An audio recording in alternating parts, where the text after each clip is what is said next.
was almost midnight when Sarah realized she was the only one left in the school building.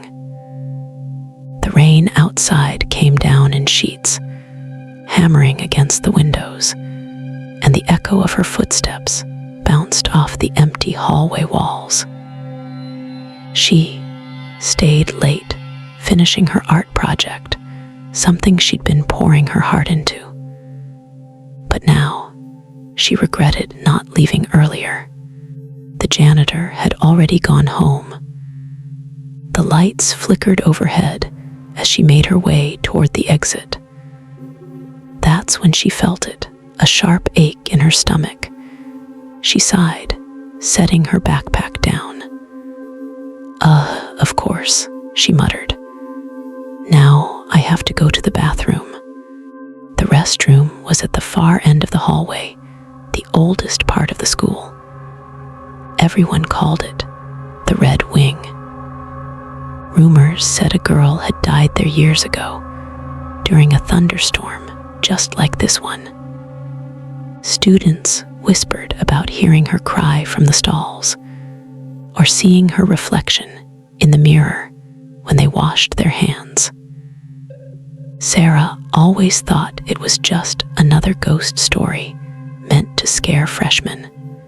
But that night, the moment she stepped inside, she wasn't so sure. The flickering light above the sinks buzzed softly. The smell of damp concrete filled the air. A few of the mirrors were cracked, and one of the faucets dripped steadily, like a ticking clock. Sarah walked into the last stall and shut the door. The silence pressed down around her. She tried to hurry, but then, tap, tap, tap, 3 soft knocks came from the stall next to her. She froze. "Hello," she whispered. No answer. She leaned down and looked beneath the divider. The floor was wet, but there were bare feet visible under the next stall. They weren't moving.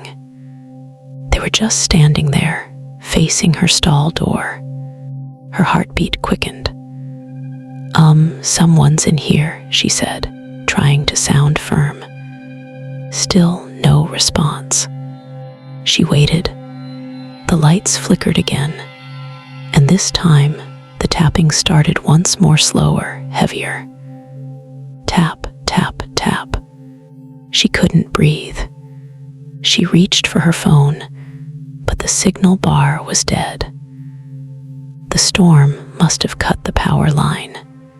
Gathering courage, she slowly pushed the door open. The stall next to hers was slightly ajar.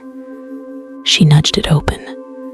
Empty, but the feet she had seen were gone, vanished.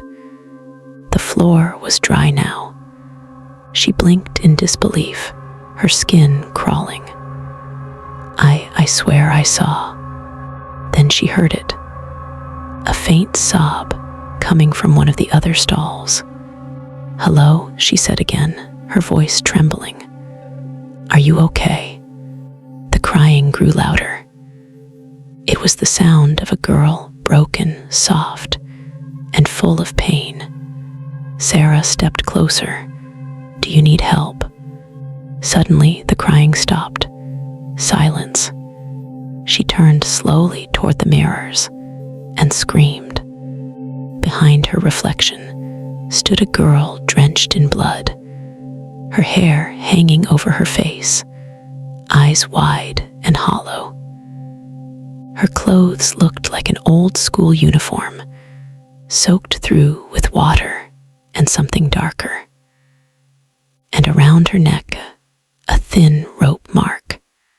Before Sarah could move, the girl's reflection smiled. Not in a kind way, in a way that knew her. Sarah stumbled backward, slamming into the sink. "Please, what do you want?" she cried. The reflection mouthed words she couldn't hear, but Sarah read her lips clearly. Don't leave me alone again.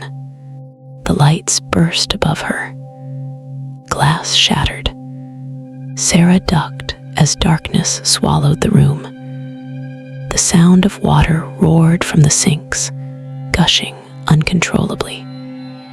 The crying returned, this time right beside her ear. "Stay," a whisper said. "No," Sarah screamed, fumbling for the door. It wouldn't budge. It was as if something was holding it shut. She banged on it desperately. "Help, somebody help." Then she remembered something her grandmother used to say. Darkness feeds on fear. Speak truth, and it loses power. Her breath came in short gasps, but she forced herself to stand tall.